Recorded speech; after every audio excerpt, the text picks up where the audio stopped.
কেমন? যা টনি, এবার উপরে গিয়ে বেশি করে টাকা ইনকাম কর।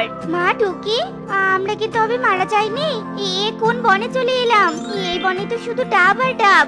নিশ্চয়ই সৃষ্টিকর্তা আমাদের সাহায্য করার জন্য এখানে এনেছে।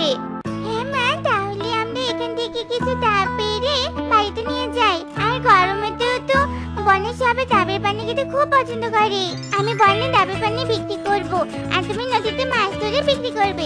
তাহলে আমরা টাকা জমিয়ে একটা ভালো বাড়ি বানাতে পারবো।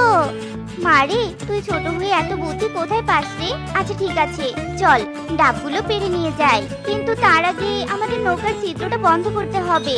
ডাব গাছের পাতা নৌকার ছিদ্রতে বরং গুঁজে দেই, তাহলে নৌকার ছিদ্র বন্ধ হয়ে যাবে।